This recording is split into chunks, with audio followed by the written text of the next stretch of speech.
예수 그리스도의 종 바울은 부활하신 주님을 만나기 전에는 예수님과 성도들을 박해했던 박해자요 포행자였습니다. 그러나 다메섹 도상에서 부활하신 주님을 만난 후에 거듭나고 주님의 부르심에 순종하여 복음의 빚진 자로 복음 전파에 일생을 바쳤습니다.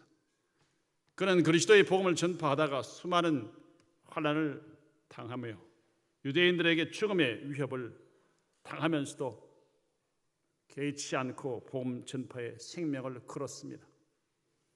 사도행전 20장 24절을 보면 내가 달려갈 길과 주 예수께 받은 사명 곧 하나님의 은혜의 복음을 증언하는 일을 마치려 하면 나의 생명을 조금도 귀한 것으로 여기지 아니하노라고 말하며 주님과 주님의 복음을 위해 생명을 아끼지 않을 각오를 선포하고 있습니다. 이 사도 바울이 고린도 전서를 기록하게 된 것은 전후서를 기록하게 된 것은 주후 55년경입니다. 그가 개종한 후 20년이 지난 노년에 들었을 때였습니다. 고린도후서 4장 8절과 9절 말씀을 보면 그의 전도자의 삶은 사방으로 우겨쌈을 당한다고 말할 정도로 많은 사람들에게 압력을 받았습니다. 박해를 받았습니다. 사방이 완전히 막힌 것 같은 답답한 일을 만나기도 했습니다. 복음 때문에 박해를 받아 거꾸로 뜨림을 당했지만 쌓이지도 않고 낙심하지도 버림받지도 망하지도 아니한다고 그는 고백했습니다. 주의 복음을 전파하며 이렇게 온갖 박해와 환난을 당하면서 달려온 자신의 삶을 바울 사도는 이렇게 고백합니다. 고린도후서 1장 8절 9절 형제들아 우리가 아시아에서 당한 환난을 너희가 모르기를 원하지 아니하노니 힘에 겹도록 심한 고난을 당하여 살 소망까지 끊어지고 우리는 우리 자신이 사형선고를 받은 줄 알았다. 고린도후서 4장 16절 상반절에서 이렇게 늙고 약해진 자신의 모습을 그 사람은 낡아졌다고 고백하고 있습니다. 이 말씀은 수많은 박해와 고난을 당하면서 고생해온 그의 몸은 병들고 점점 늙어 죽음의 날이 가까워 오고 있다는 뜻입니다. 이렇게 바울의 일생은 그리스도와 그의 복음 전파를 위해 온갖 박해와 고난을 당한 일생이었습니다. 젊은 시절 한때는 그리스도를 박해하는 박해자의 삶을 살았지만 부활하신 주님을 만나 회개하고 구원받은 후에는 자신이 박해했던 그리스도의 복음, 그리스도를 위하여 수많은 사람들에게 무수한 박해와 고난을 당하면서 복음 전도의 생애를 보냈습니다. 이런 사도 바울이 한때 살 소망까지 끊어졌다고 고백할 정도로 그가 받았던 고난과 시련과 박해는 심각했습니다. 그러나 그는 도저히 절망하지 않았습니다. 낙심하지 않았습니다. 오히려 그는 자신의 겉사람은 낡아지지만 속사람은 날로 새로워진다고 고백하고 있습니다. 이 시간 우리 성도들이 이 땅을 살면서 삶의 현장에서 많은 어려움을 당합니다. 내 자신의 삶의 현장에서 여러 가지 생존 경쟁 속에 고난을 당하기도 하고 신앙을 위해서 고난 당하기도 하고 나라와 민족이나 교회를 위해서 고난을 당하기도 합니다. 어떤 고난이든 간에 오늘 말씀을 통해서 우리가 낙심하고 좌절하지 말아야 합니다. 나의 죄 때문에 당하는 고난이라면 철저하게 회개하고 주님의 도우심을 받기로 결심해야 할 것이며 복음과 나라와 민족과 하나님을 위한 일이라고 하면 그 일을 포기하지 않고 신실하게 사명을 감당해야 할 것입니다. 그래서 우리가 앞으로 어떤 절망적인 고난이 현재만 아니라 우리 앞에 다가온다고 할지라도 낙심하지 않는 믿음의 승리자 모든 성도들이 되시기를 소원하는 마음에서 오늘 성도가 낙심하지 않을 이유, 성도가 낙심하지 말아야 할 이유에 관해서 말씀을 두 가지로 말씀을 드리려고 합니다. 첫째로 같이 읽읍시다. 시작. 그 사람은 낡아지지만 속 사람이 날로 새로워지기 때문입니다. 사도 바울은 자신의 그 사람인 육신은 쇠약해지고 낡아지고 있지만 낙심하지 아니하는 이유를 그의 속 사람인 영혼이 날마다 새로워지기 때문임을 고백합니다. 우리 16절 다시 읽어봅시다. 시작. 시작. 그러므로 우리가 낙심하지 아니하노니 우리의 겉사람은 날아가 지나 우리의 속사람은 날로 새로워지도다. 아멘. 이 말씀은 사도 바울의 육신은 복음을 전파하다가 수많은 박해와 매맞음과 고난을 받으면서 늙고 병들어 날아가 지지만 속사람인 영혼은 소망 가운데 새로워진다는 말씀입니다. 이렇게 그가 우리의 겉사람은 날아가지나 우리의 속사람은 날로 새롭도다 라고 고백할 수 있었던 것은 이 세상에서 잠시받는 환난에 가벼운 것이 지극히 크고 영원한 영광에 중한 것을 이루는 줄 그는 확신했기 때문이며 주님 앞에 생명의 부활에 동참하는 영광과 영원한 하나님 나라에서 받을 상을 내다보는 영안이 그에게 있었기 때문에 그는 새 생명의 부활의 영광에 동참하여 하나님께 영광 돌리기 위함이라고 말씀하고 있습니다. 우리 14절과 16절 뜻을 생각하시면서 읽읍시다. 시작. 주 예수를 다시 살리신 이가 예수와 함께 우리도 다시 살리사 너희와 함께 그 앞에 서게 하실 줄을 아노라. 이는 모든 것이 너희를 위함이니 많은 사람의 감사로 말미암아 은혜가 더하여 넘쳐서 하나님께 영광을 돌리게 하려 함이라. 그러므로 우리가 낙심하지 아니하노니 우리의 겉사람은 날아가지나 우리의 속사람은 날로 새로워지도다. 아멘. 우리의 구주 되신 예수님이 재림하실 때 그분은 우리의 썩을 몸을 주님과 같은 썩지 아니하는 신령한 영광의 몸으로 부활시키시고 또 그때 살아남아 있는 믿음의 성도에게 죽지 않고 신령한 몸으로 변화시키시게 될 것입니다. 그 사실을 빌립보서 3장 20절로 21절에서 이렇게 말씀하십니다. 우리의 시민권은 하늘에 있는지라 거기로부터 구원하는 자 곧 주 예수 그리스도를 기다리노니 그는 만물을 자기에게 복종하게 하실 수 있는 자의 역사로 우리의 낮은 몸을 자기 영광의 몸의 형체와 같이 변하게 하시리라 말씀합니다. 이것이 환난 중에도 성도가 낙심하지 않을 수 있는 참 소망이요 기독교 진리입니다. 주님 재림 때에 우리가 주님 몸과 같은 영광의 몸으로 생명의 부활에 동참하게 된다는 이 분명한 약속이 우리의 참 소망이요 기독교의 진리입니다. 그래서 주의 복음을 위하여 고난, 역경, 환난, 박해 어떤 어려움을 당해도 우리가 낙심하지 아니하는 것입니다.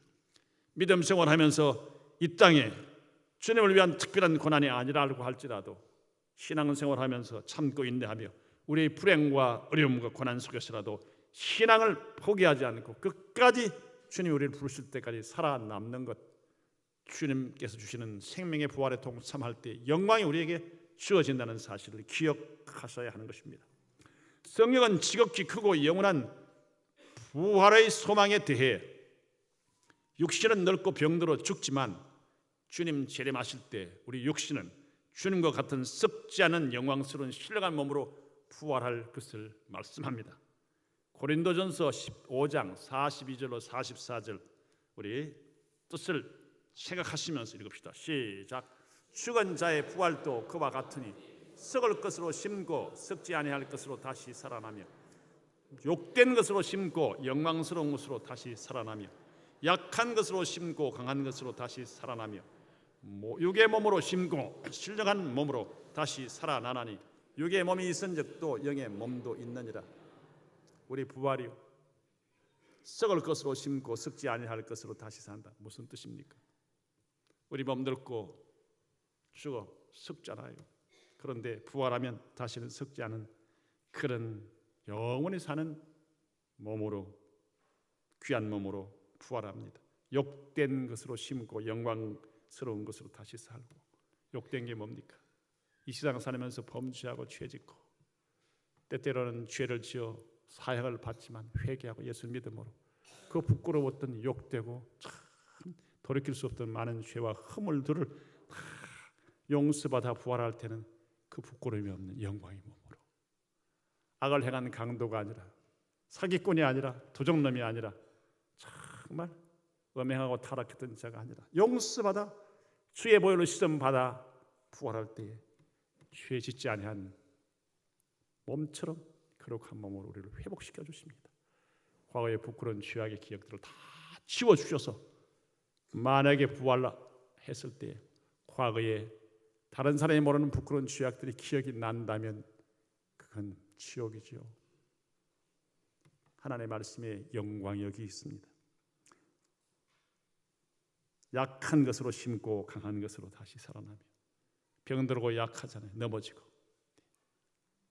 바람에 넘어지고 풍파에 넘어지죠. 무거운 짐에 넘어지고 힘들고 병들고 연약한 우리들, 시크한 몸으로 일어납니다. 마음이 약해서 한마디 말만 들어도 죽고 싶고 죽는 너 산다 난리를 피우는 연약한 우리의 마음이, 인생이란 말이 마음도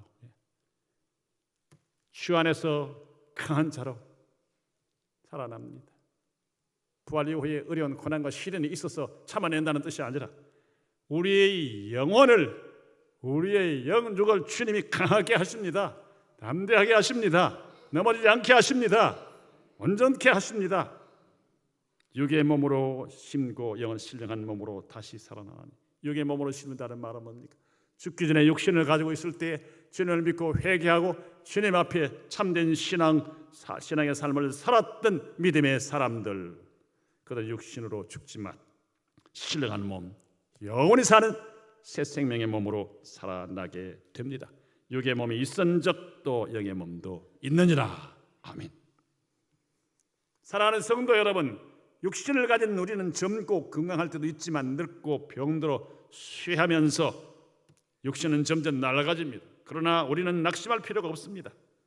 우리 주님이 부활하실 때 부활하신 우리 구주 예수 그리스도처럼 영광의 부활의 몸을 입고 영원한 새 생명에 들어갈 것이기 때문입니다.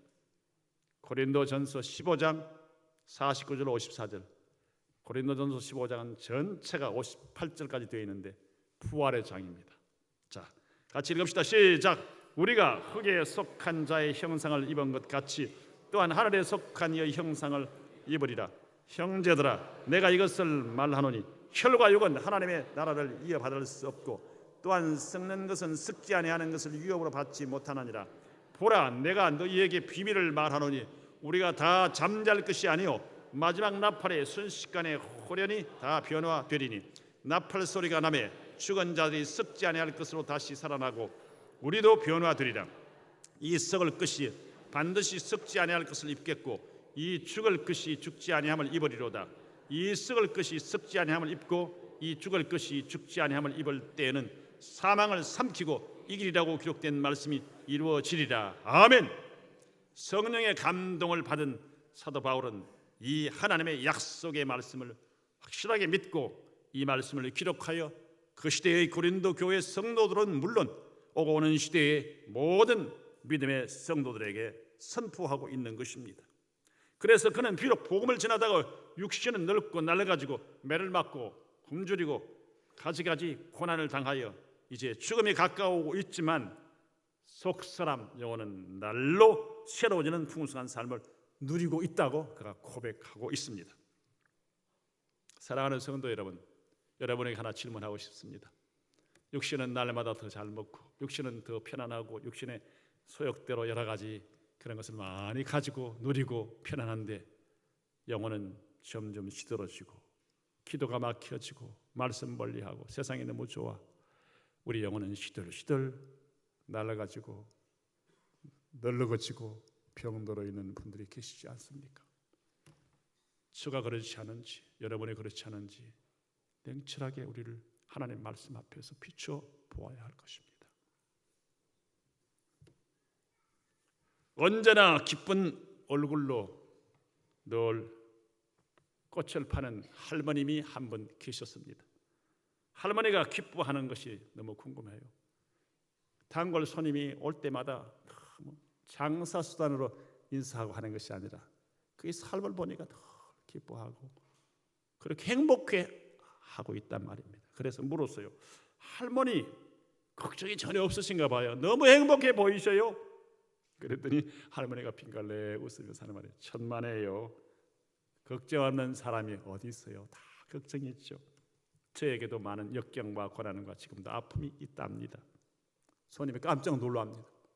그런데 어떻게 그래도 매일 기뻐하고 편안한 삶을 살고 계시는 것입니까? 그때 할머니가 이런 말씀했어요. 그건 3일의 비밀을 가지고 내 인생을 살고 있기 때문입니다. 그래서 3일의 비밀. 3일의 비밀이 뭐예요? 궁금하잖아요. 물었더니 할머니 대답이 그렇습니다. 내 인생에 걱정거리가 있지만 십자가에 죽으셨다가 3일 만에 무덤에서 나오신 주님을 바라보고 참고 인내하며 주님이 도와주실 믿습니다. 이런 믿음으로 참는다는 거예요. 그러면 무덤에 계셨던 주님이 3일 만에 부활하신 것처럼 꼭 그 숫자대로 해결되는 것은 아니지만 며칠 지나고 보면 짧은 기간 안에 해결이 된다. 그래서 이 고난과 시련과 문제, 고민거리도 세월이 지나면 주님이 해결해 주신다. 3일의 비밀. 이런 마음으로 살기 때문에 문제 속에서라도 나는 기뻐하고 늘 행복합니다. 편안합니다. 라고 했습니다. 여러분 괜찮은 원리입니까? 여러분 이런 마음이 계세요? 작심삼일이 아니고 고난과 시련 속에서라도 주님 바라보고 주님이 나를 도와주시고 무덤에 들어가셨던 주님 우리의 부활의 첫 열매 되시기 위하여 사망권세를 이기시기 위하여 부활하신 것처럼 나의 문제도 쉽게 해결될 줄 믿습니다. 이것이 3일의 비밀이라는 겁니다. 이런 마음으로 주님께 인생을 맡기며 살았더니 이렇게 행복하다는 거예요. 기뻐한다는 것입니다. 이런 기쁨이 우리 모두에게 있기를 주의 이름으로 축원합니다. 성도들이 낙심되는 문제에 직면했을 때 확실히 붙잡아야 할 것은 주님 재림하실 때 주님과 같은 영광의 몸으로 부활할 소망을 가지는 것입니다. 사도 바울이 살 소망이 끊어진 것 같은 그런 절망적인 상황 속에서도 낙심하지 않을 수 있었던 것은 주님이 약속하신 새 생명의 영광의 부활의 소망이 분명했기 때문입니다. 그는 이 확신이 있었기에 그러므로 우리가 낙심하지 아니하노니 그 사람은 후패하나 그 사람은 낡아지나 우리의 속 사람은 날로 새로워지도다. 아멘. 이 고백을 할 수 있었습니다. 우리의 영혼의 영광의 부활의 새 생명을 누릴 천국 소망 때문에 날마다 새로워진다는 뜻입니다. 환경을 초월하는 전천후의 평화와 기쁨이 성도들에게 충만해야 될 줄로 믿습니다. 요한복음 16장 33절 말씀을 보면 이것을 너희에게 이르는 것은 너희로 내 안에서 평안을 누리게 하려 함이라. 너희가 세상에서는 환난을 당하나 담대하라. 내가 세상을 이겼노라. 세상에 환난이 있어요. 주님이 사망 권세를 이기시고 사탄을 꺾으시고 승리하신 것처럼 주 안에 있을 때에 주님을 믿는 믿음으로 평안을 누리라고 주님 말씀하십니다. 담대하라고 말씀하셨습니다. 그러므로 성도는 세상에서 아무리 힘들고 낙심되는 어려운 일을 만나고 불행한 것처럼 보이고 실패하고 좌절하고 망한 것처럼 보여도 주님 나라와 부활의 새 생명과 영원한 하나님 나라를 바라보며 소망 가운데 담대하시기를 바랍니다. 평안을 누리시기를 바랍니다. 기뻐할 수 있기를 주의 이름으로 축원합니다. 여러분 180cm 키 되시는 분 손 한번 들어보세요.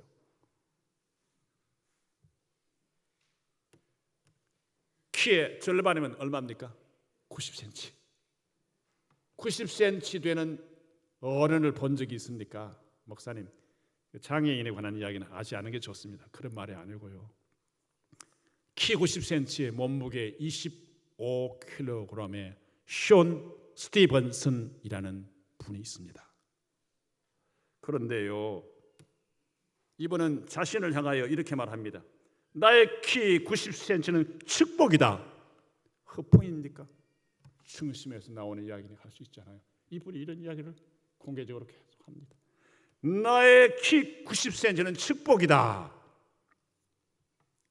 세상에서 가장 행복한 남자는 나다라고 소개하고 있습니다. 그는 비록 작은 체구이지만 심리 치료사예요. 심리 치료. 좌절 낙심하고 막 죽겠다는 사람이 심리를 치료해서 자살을 막아주고 용기를 갖게 하고 하는 심리 치료사예요. 유명한 그런 명성 있는 연설가예요. 자, 전 세계에 희망의 메시지를 전하고 있습니다. 이 숀 스티븐슨이라고 하는 분은 뼈가 쉽게 골절되는 유전성 희귀병인 골형성 부전증이라고 하는 병을 앓고 태어났습니다. 이 뼈가 제대로 형성이 안 되는, 뼈가 제대로 자라지 않고 형성 안 되는 그런 유전병을, 희귀한 유전병을 안고 태어났습니다. 태어날 때에 손과 팔, 다리 이게 막 꼬여가지고 마치 헝겊으로 만든 솜 인형처럼 막 꺾여져 있었다고 합니다. 머리는요, 출생할 때 눌려서 진흙이 눌려있는 것처럼 쭈그러져 있었다고 합니다. 그래서 그 아이를 받았던 의사가 너무 안타까워 자기 말로 뇌배는 이야기가 어머니 귀에 들려졌던가 봐요. 이 이야기는 안타깝지만 24시간 안에 죽는 편이 훨씬 낫다. 부모의 가슴이 막 칼로 자기의 가슴을 후벼내는 것 같은 말과 아이의 모습 아닐까요?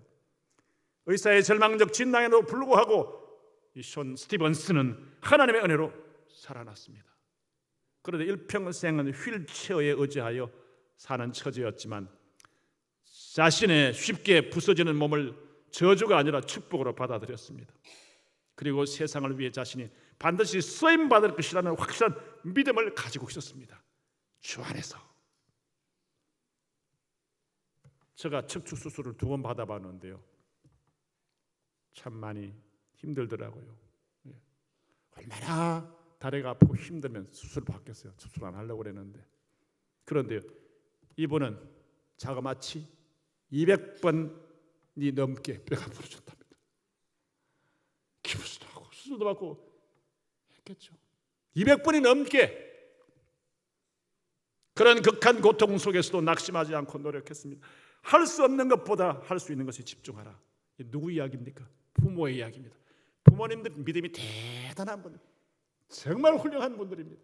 할 수 없는 것에 고민하지 말고 할 수 있는 것에 집중하라. 부모님의 가르침에 희망을 가졌다고 합니다.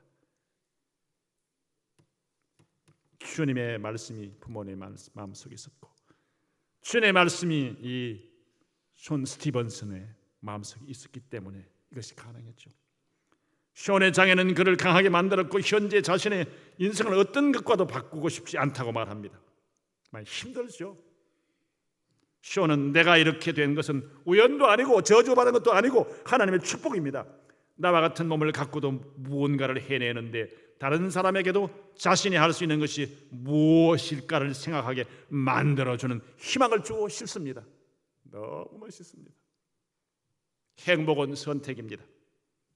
행복한 감정을 느끼는 것은 나에게 일어나는 일들, 환경 때문이 아니라, 내 몸이 결정하는 것이 아니라 내 마음속에 행복하기로 결심하는 결심 때문입니다. 행복하십니까? 환경 여건 찌부당하게 많은데 아니요, 불행해요. 그 사람 생각 때문에 불행한 거예요. 행복하십니까? 예, 행복합니다. 왜 행복합니까? 오늘 죽어도 천당하니까 행복하고, 오늘 살아있으니 행복하고, 굶주리지 않고 언제나 먹을 수 있으니 행복하고, 입맛 있어서 행복하고, 대소변 잘 봐서 행복하고, 잠 잘 자서 행복하고, 얼마나 감사합니까? 지난번 우리 사회훈련, 제자훈련 할 때 감사할 여건 40가지를 서대라고 그랬더니요, 그 가운데 쫙 나와요. 하나님 이렇게 수술하고서라도 대변을 잘 볼 수 있게 해주시니 감사합니다. 살려주시니 감사합니다. 사랑하는 남편, 자식들, 하나님 말씀 들을 수 있고 귀한 말씀으로 우리를 훈련시키시는 목회자들, 주의 교회, 오산 제일교회 속해 있다는 건 너무 감사합니다. 감사합니다. 그거 보고 제가 감동을 받았어요. 누구라는 이름은 하지 않겠어요. 사랑하는 성도 여러분, 이 숀이라고 하는 분, 이분이 이렇게 이야기했어요. 행복은 선택입니다. 사랑하는 성도 여러분, 우리는 육신은 멀쩡하고 그러는데 늘 불행을 씹고 있고, 이렇게 정말 너무 불행한 사람이 남을 유익하게 하고 하나님을 영화롭게 하고 감사하고 있는데, 우리는 사람들에게 해를 끼치고 하나님의 영광 가리고 남에게 손가락질 받는 부끄러운 삶을 우리가 살고 있지 않습니까? 우리 삶을 바꿔야 합니다. 하나님 앞에 영광을 돌리는 진실한 삶을 살아보려고, 정직한 삶을 살아보려고, 하나님 영광 위하여 살아보려고 결단하는 삶이 되어야 되지 않겠습니까? 사람은 모르지만 하나님 우리 중심을 살피고 계심을 여러분 알아야 하는 것입니다. 자신의 처지와 환경이 아무리 힘들어도 진정으로 주님을 모시고 하나님의 약속의 말씀을 붙잡고 사는 사람은 절망과 좌절을 극복할 수 있습니다. 그리고 션 스티븐슨처럼 다른 사람들을 위한 하나님의 도구로 쓰임받을 수 있습니다. 극한 고난 중에도 사도 바울처럼 많은 사람에게 주님의 복음을 전파하여 구원을 받도록 하는 사람은 속사람이 날로 새로워지는 소망을 가진 사람입니다. 절망에 처한 사람들에게 소망의 빛을 비추는 등대와 같은 사람입니다. 그러므로 연세가 많고 늙었다고 낙심하지 마시기 바랍니다. 소망이 있습니다. 모세는 80세부터 시작했습니다. 질병과 장애 때문에 낙심하거나 좌절하지 마시기 바랍니다. 션 스티븐슨 같은 사람도 주님이 쓰십니다. 그렇다면 우리는 그에 비하면 100배 이상 더 건강하고 행복한 사람들이 아닙니까? 우리 주님이 재림하실 때 우리도 주님과 같은 썩지 않은 신령한 영광의 몸으로 부활하여 주님과 함께 천국에서 영생을 누리게 될 것입니다. 우리 모두 이 소망에 하나님으로 말미암아 속사람이 날로 새로워지는 은혜를 누리시기를 주님의 이름으로 축원합니다. 마지막 두 번째입니다. 성도가 낙심하지 않을 이유 읽읍시다. 시작. 현재 받는 고난이 천국에서 누릴 영원한 영광과 비교할 수 없기 때문입니다. 사도 바울이 복음을 위해 온갖 고난을 당하며 살 소망이 끊어졌다고 할 정도로 많은 환난 가운데 있었습니다. 그것은 현재 잠시 받는 고난이 너무 극심함에 대한 묘사이죠. 그러나 낙심하지 않는다 그랬어요. 왜냐하면 하나님 나라에서 주님을 위하여 복음을 위해서 적은 고난을 했지만 그 보상이 그 상이 너무 큰 것이기 때문에 장차 받을 영광하고는 좋게 감히 비교할 수 없다고 고백하고 있습니다. 우리 고린도후서 본문 4장 17절 같이 읽읍시다. 시작. 우리가 잠시 받는 환난에 경한 것이 지극히 크고 영원한 영광에 중한 것을 우리에게 이루게 함이니. 아멘.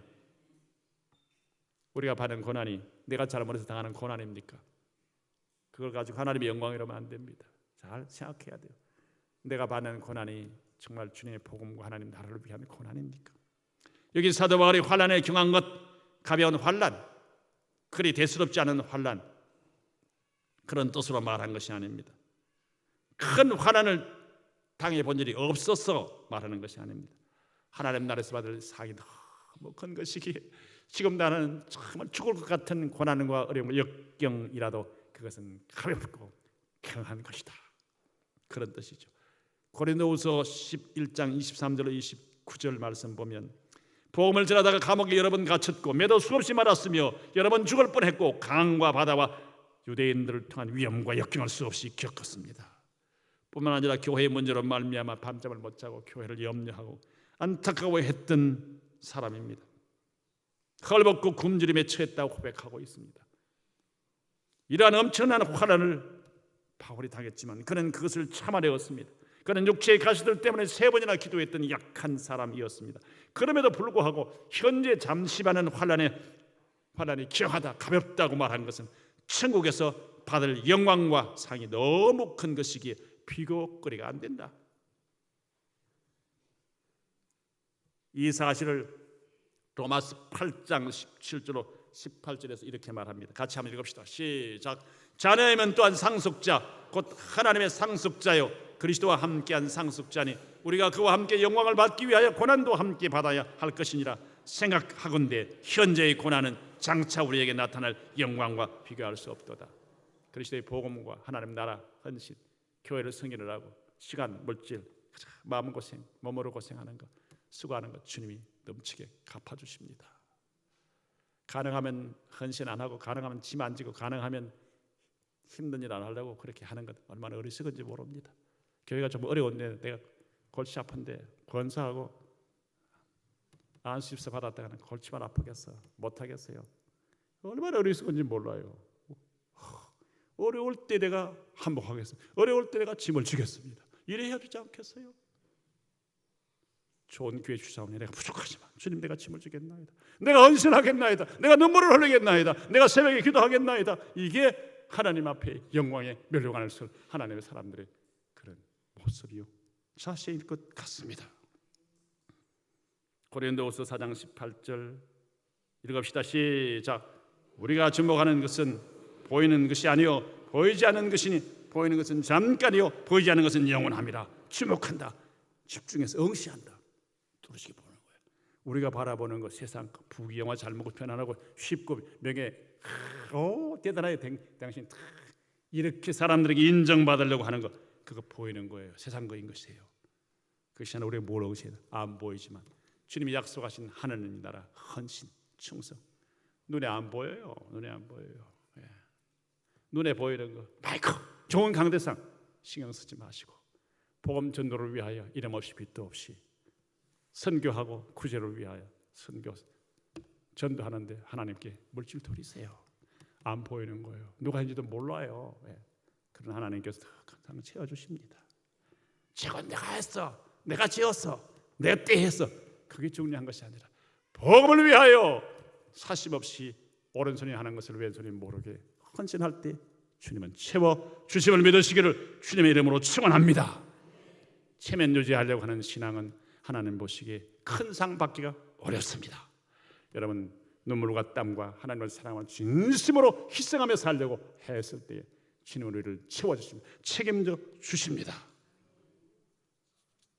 빌립보서 3장 13절로 14절 바울 사도는 빌립보 성도들에게 자신을 이렇게 고백합니다. 같이 읽읍시다. 시작. 형제들아 나는 아직 내가 잡은 줄로 여기지 아니하고 오직 한 일 즉 뒤에 있는 것을 잊어버리고 앞에 있는 것을 잡으려고 표대를 향하여 그리스도 예수 안에서 하나님이 위에서 부르신 부름의 상을 위하여 달려가노라. 아멘. 우리 성도들의 가치관과 목표 또한 바울 사도처럼 잠깐 보이는 것이 아닌 눈에 보이지 않지만 하나님의 나라 그리스도의 복음 주님이 주실 영광 주님이 주실 상을 바라봄으로 내 신앙 경지의 목표 내 신앙 경지의 표대를 삼아야 할 줄로 믿습니다. 그래야 하나님 앞에 칭찬이 있습니다. 후회함이 없습니다. 말씀을 마치려고 합니다. 사랑하는 성도 여러분, 지금 여러분에게 낙심되는 문제나 고난이나 고통이 있으십니까? 무엇입니까? 있으실 것입니다. 현실적인 문제와 고통만을 바라보지 마시길 바랍니다. 눈에 보이는 현실적인 질병이나 고통은 잠깐이요 그림자와 같이 지나가는 것입니다. 잠을 잘 때 꾸는 꿈처럼 깨어나면 없어지는 것입니다. 성도는 목표와 삶의 가치관을 보이지 않는 하나님의 나라, 복음, 하나님의 영광, 영원한 천국의 기업에 두고 달려가야 합니다. 보이지 않는 하나님과 그분의 영광은 영원한 것이기 때문에 그것을 위해 쫓아가는 자가 참된 영혼의 승리자, 성공자, 축복의 사람입니다.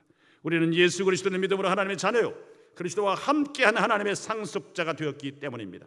그러므로 그리스도 때문에 당하는 환난은 우리 주님이 속히 면하게 하시거나 시간이 가도 해결 안 되는 것이 아니라 시간이 길면 길수록 우리에게 주어지는 상급과 하나님 더 주시는 축복이 크걸 아시고 인내할 수 있기를 주의 이름으로 축원합니다. 그리스도와 함께 천국의 영원한 영광을 상속받기 위하여 고난도 주님과 함께 받으며 승리하는 신앙생활을 하시기를 주의 이름으로 축원합니다.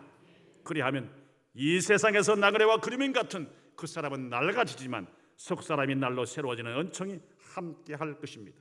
우리 모두 현재 받는 고난이 천국에서 누릴 지극히 크고 영원한 영광과 비교도 할 수 없다는 사실을 기억하고 먼저 영원하신 하나님의 나라와 복음, 의를 구하는 승리의 신앙 생활하시는 성도들이 되시기를 주님의 이름으로 축원합니다. 그럴 때 주님은 우리에게 모든 것을 채워주신다고 그랬어요. 성령의 충만함과 위로와 평강 하늘의 기쁨 말할 것도 없거니와 세상 것도 책임져 주겠다고 마태복음 6장 33절 같이 읽읍시다. 시작. 너희는 먼저 그의 나라와 그의 의를 구하라. 그리하면 이 모든 것을 너희에게 더하시리라. 아멘.